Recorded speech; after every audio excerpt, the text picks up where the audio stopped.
Os Resgatados. Capítulo 9. A luz se acende na Suíça. Algumas semanas depois de Lutero nascer na cabana de um mineiro, na Saxônia, Ulrico Zwinglio veio ao mundo na choupana de um pastor de ovelhas, em meio aos Alpes.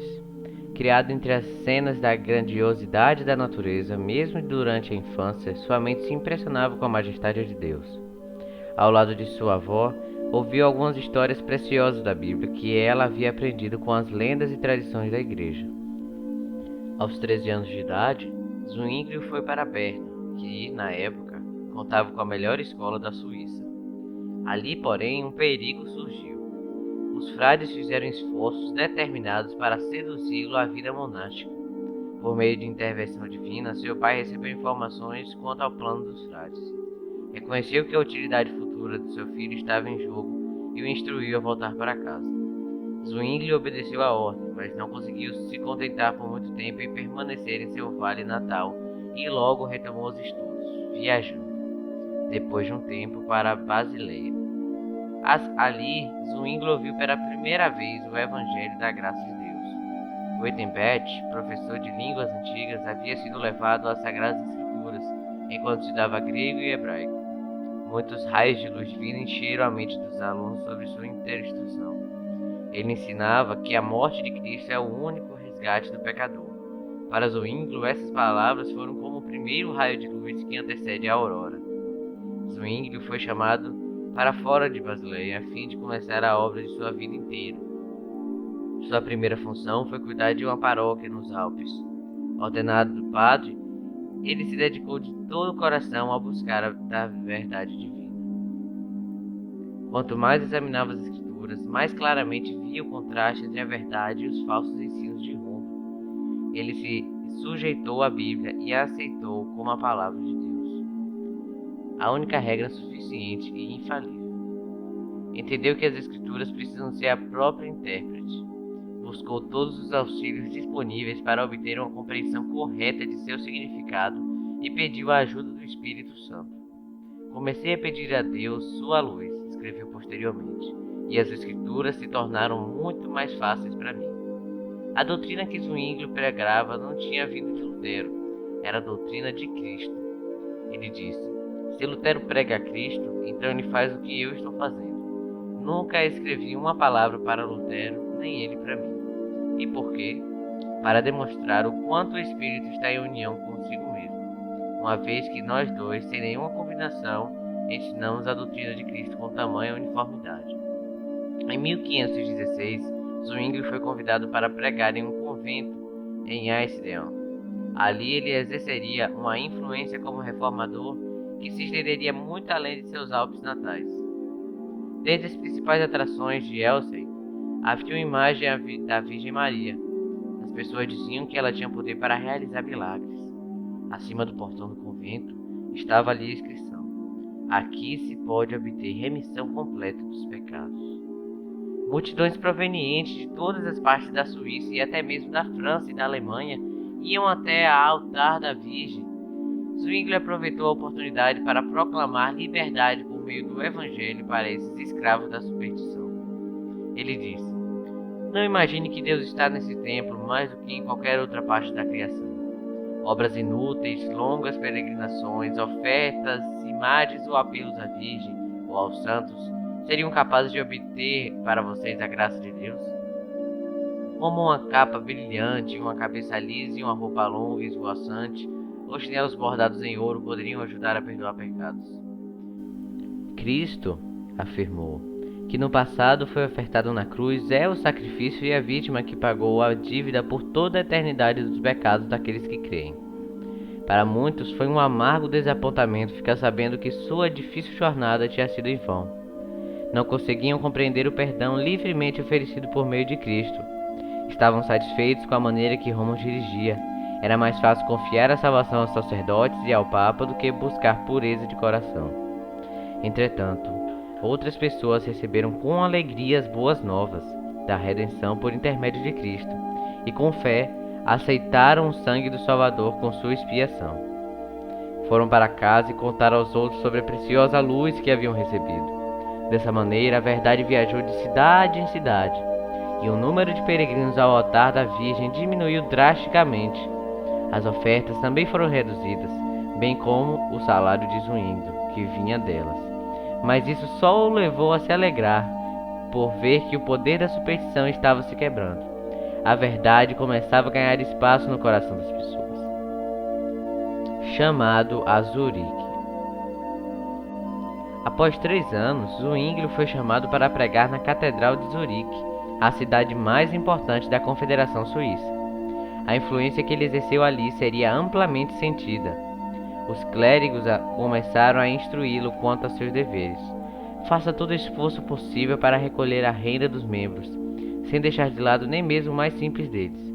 Seja diligente em aumentar os recursos provenientes dos enfermos, das missas e, de modo geral, de toda a função da igreja.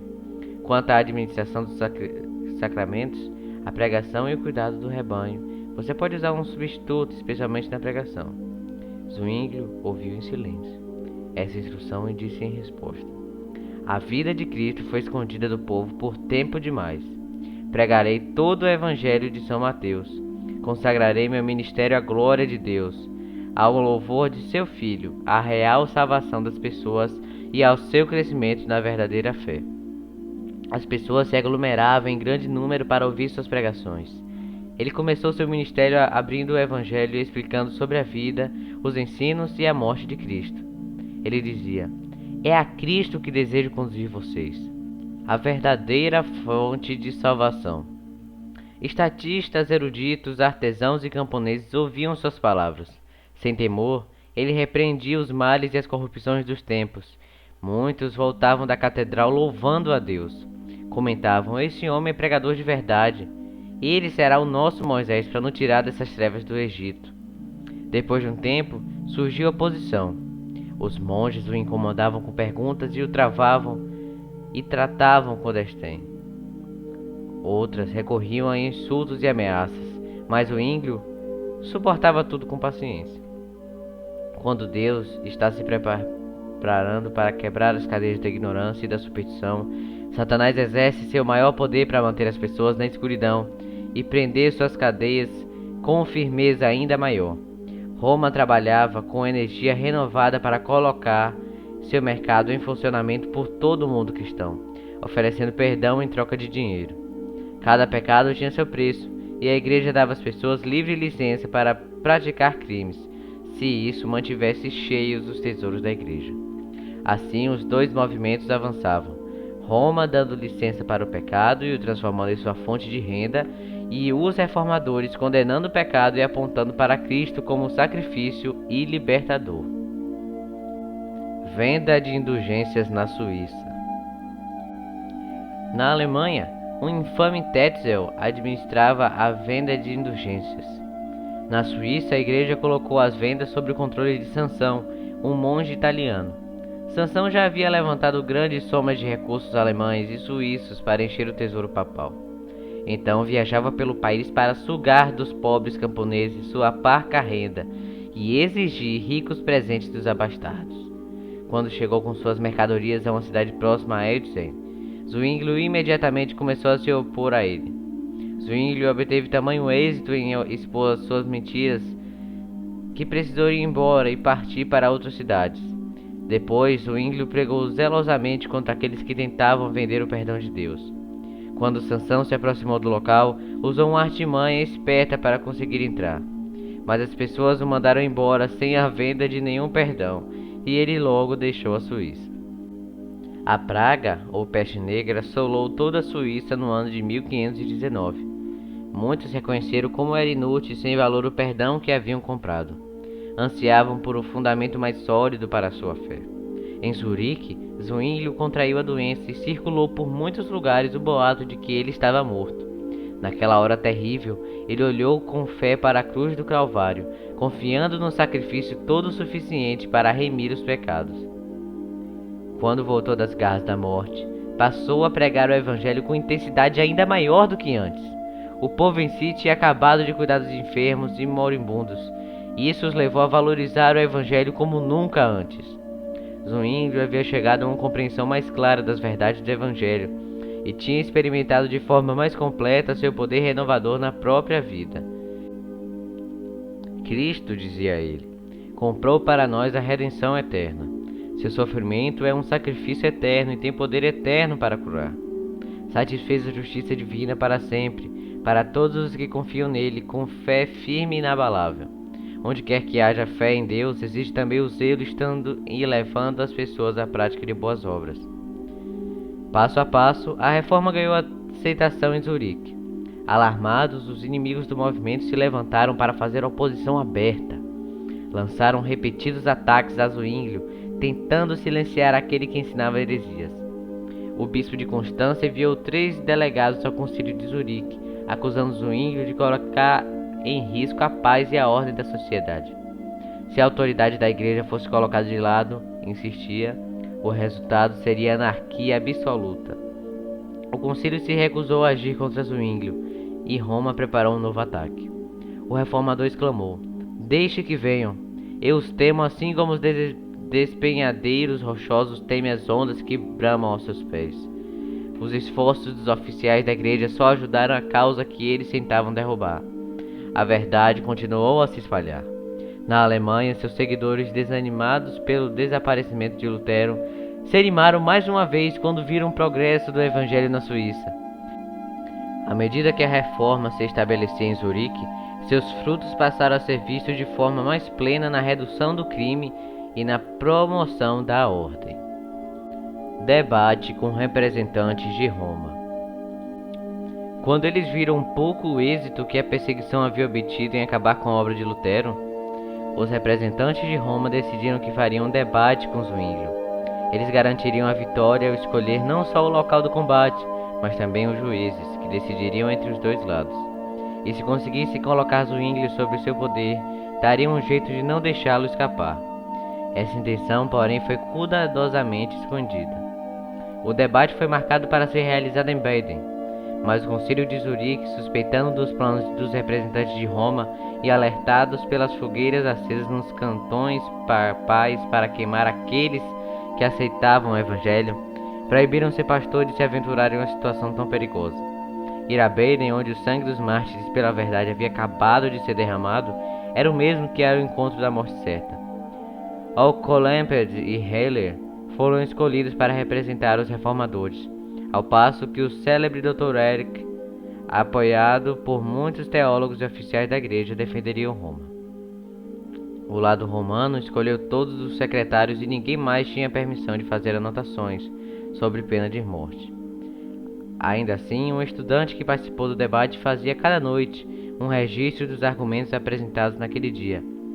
2 ou outros alunos se encarregavam de levar os papéis para Zwinglio em Zurique, com cartas diárias de Oecolempert, e a fim de evitar ser apanhados pelos guardas nas portas das cidades, esses mensageiros levavam cestos de galinha na cabeça e recebiam permissão para passar sem problemas. Micônios conta que Zwinglio labutou mais com pensamentos profundos, noites insones e conselhos que transmitia para Baden do que eu teria feito caso estivesse debatendo pessoalmente, cercado por inimigos. Os representantes de Roma chegaram a Baden, usando roupas suntuosas e brilhando com suas joias. Comiam com luxo ao redor de mesas repletas de caras iguarias e dos melhores vinhos. Em contraste, os reformadores se alimentavam de comida simples e barata, que não os mantinham por muito tempo à mesa. Os estalajadeiros de Oecolempert às vezes o espreitavam em seu quarto. Como sempre o encontrava estudando ou orando. Relatou que o herege era pelo menos muito piedoso. Na conferência, Erik subiu com arrogância a um púlpito de esplêndida decoração, ao passo que o humilde Oecolempert, pobremente vestido, foi forçado a se assentar em frente ao seu adversário, em um tamborete simples de madeira. A voz alta de Erik e sua certeza sem limites nunca o deixaram. Por defender a fé, seria recompensado com uma alta soma de dinheiro. Quando não tinha bons argumentos, recorria a insultos e até xingamentos. Oecolempert, modesto e desconfiado de si mesmo, não apreciava o combate. No entanto, embora fosse de conduta gentil e cortês, provou-se capaz e inabalável. Apegou-se com firmeza às escrituras. Afirmou: "O costume não tem força nenhuma em nossa Suíça, a menos que concorde com a Constituição, em questões de fé, a Bíblia e nossa Constituição. O raciocínio calmo e claro do reformador, apresentado com tamanha gentileza e modéstia, apelou às mentes que se incomodaram com as declarações jactanciosas de Eric. A discussão prosseguiu por 18 dias. Os representantes de Roma alegaram vitória. A maioria dos delegados tomou o partido de Roma.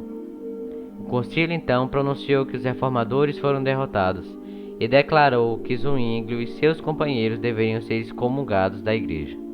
Mas a disputa resultou em nova energia para a causa protestante. Não muito tempo depois, as importantes cidades de Berna e Basileia se declararam em prol da reforma.